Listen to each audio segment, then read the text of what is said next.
매일 쓰는 인스타그램, 유튜브 아이디. 단순한 이름일까요? 자산일까요? 팔로워가 늘고 영향력이 생기면 그 이름은 곧 여러분의 사업적 자산이 됩니다. 그런데 만약 누군가 내 아이디와 똑같은 이름으로 사업을 시작한다면? 오늘 저와 함께 SNS 계정명의 상표권 보호에 대해 아주 자세히 파헤쳐 보겠습니다. 결론부터 말씀드리면 SNS 계정명도 그 요건만 갖추면 상표로 보호받을 수 있습니다. 하지만 무조건은 아닙니다. 상표법이 정한 아주 까다로운 기준을 통과해야 하죠. 첫 번째 질문. SNS 계정명이 정말 상표가 될 수 있을까요? 상표란 내 상품이나 서비스의 출처를 표시하는 표지를 말합니다. 중요한 것은 해당 명칭이 실제로 상품과 결합되어 출처 표시 기능을 하느냐입니다. 유튜브 채널명이 굿즈 판매나 콘텐츠 제공, 강의 등과 연결된다면 아주 훌륭한 상표가 됩니다. 반면 그저 내 일상을 올리는 개인용 계정이라면 상표로 인정받기 어렵습니다. 자, 그럼 내 계정이 상표로 인정받기 위한 핵심 요건 3가지를 볼까요? 첫 번째, 식별력입니다. 남들과 확연히 구분되는 독창성이 있어야 합니다. 맛집 리뷰나 일상 브이로그 같은 이름은 식별력이 부족해 등록이 힘듭니다. 두 번째, 실제 사용 또는 사용 의도가 명확해야 합니다. 세 번째, 지정 상품이 명확해야 합니다. 어떤 영역에서 쓸지 정해야 하죠. 아직 제품은 없고 계정만 운영 중인데 상표 등록이 되나요? 결론적으로 가능합니다. 상표법은 장래 사용 의사가 있다면 출원을 허용하니까요. 하지만 등록만 해놓고 아무것도 안 한다면?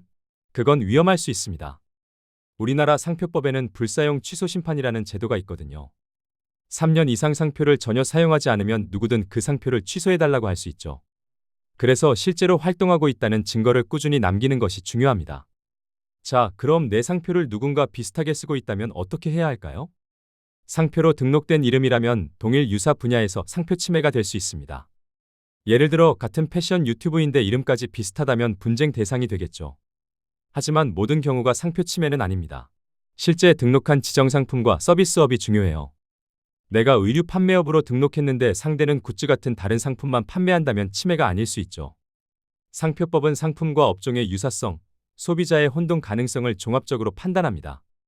여기서 정말 중요한 오해는 뭘까요? 내가 아이디 먼저 만들었으니까 내 권리 아냐. 플랫폼 아이디 선점은 서비스 이용 권한일 뿐 상표권과는 별개입니다. 아이디를 먼저 썼더라도 남이 상표를 먼저 등록하면 법적으로는 불리해집니다. 반대로 상표권이 있다고 플랫폼 아이디를 무조건 회수할 수 있는 것도 아닙니다. 그래서 계정명과 상표는 각각 다른 차원에서 전략적으로 관리해야 합니다.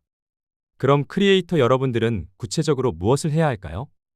우선 계정명을 정할 때부터 상표 검색을 통해 선등록 상표가 있는지 확인하세요. 남이 이미 등록한 상표라면 나중에 이름을 바꿔야 하는 불상사가 생길 수 있습니다. 그리고 사업화 가능성이 보인다면 미리 핵심 분야의 상표 출원을 검토하세요. 내 채널이 커진 뒤에 등록하려 하면 이미 남이 가져갔을 수도 있으니까요. 마지막으로 실제 활동 기록, 콘텐츠 업로드, 광고 내역 등 사용 증거를 남겨두세요. 이런 데이터들이 나중에 발생할 수 있는 법적 리스크를 예방해줍니다. SNS 시대의 여러분의 계정명은 단순한 닉네임이 아닌 돈이고 신뢰입니다. 설마 누가 내 이름을 쓰겠어? 라는 아니람이 가장 위험합니다. 브랜드가 성장할수록 이를 둘러싼 분쟁도 반드시 따라오기 마련이죠. 자, 지금 바로 여러분의 소중한 계정명이 안전한지 점검해보세요. SNS 계정명은 이제 단순한 닉네임을 넘어 여러분의 소중한 브랜드 자산입니다. 나중에 후회하지 말고 지금부터 법적으로 지킬 준비를 시작하세요. 지식재산권의 든든한 파트너, 특허법인 서한이 여러분의 브랜드를 응원합니다. 더 궁금한 점은 블로그를 방문해주세요. 지금까지 특허법인 서한이었습니다.